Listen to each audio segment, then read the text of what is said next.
ये सब सरगोशियों से शुरू हुआ। आयशा ने लाहौर के मुज़ाफ़ात में वाक़े एक पुराने घर में नया नया कदम रखा था। ये एक बोसीदा इमारत थी, वक्त की मार खाई हुई। मालिक मकान ने हैरत अंगेज तौर पर कम कीमत पर उसे दिया था, मगर आयशा को जगह की अशद ज़रूरत थी। इसने इन कहानियों को नज़रअंदाज कर दिया, वो कहानियां जो बताती थीं कि यहाँ रहने वाला एक ख़ानदान एक रात अचानक गायब हो गया था, कि इस घर में परछाइयां हरकत करती हैं जब कोई उन्हें देख नहीं रहा होता। पहली रात खामोशी से गुजरी, बहुत ज्यादा खामोशी। दूसरी रात इसे एक सरगोशी सुनाई दी, मध्यम मगर वाज़े। आयशा, इसके रूंगटे खड़े हो गए।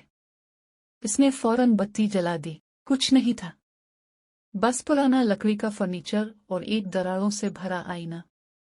इसने खुद को तसल्ली दी कि यह महज वहम है, शायद हुआ का कोई झुंड। तीसरी रात सरगोशियां बढ़ने लगी।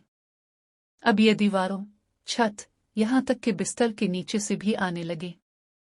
हम तुम्हें देख रहे हैं। खौफजदा होकर उसने अपनी दोस्त सारा को बुलाया। सारा हंस पड़ी। अरे कुछ नहीं, तुम्हारा वहम होगा, या फिर चूहे होंगे। मगर आयशा को यकीन था कि कुछ गलत था। आईने में साए ज्यादा देर तक रुकते, दरवाजे खुद ब खुद खुल जाते, सरगोशियां कभी बंद ना होती। फिर एक रात जब वो सो रही थी, अचानक इसे किसी की मौजूदगी का एहसास हुआ। वो हल भी नहीं सकती थी, ना चीख सकती थी। बिस्तर के सहाने एक भयानक सिया साया था, लंबा, खोखली आंखों और एक गैर फितरी मुस्कुराहट के साथ। वो आहिस्ता से इसके करीब झुका और सरगोशी की, तुम्हें यहां नहीं आना चाहिए था। आयशा की आंखों के आगे अंधेरा छा गया। अगली सुबह सारा उसे देखने आई, मगर घर खाली था।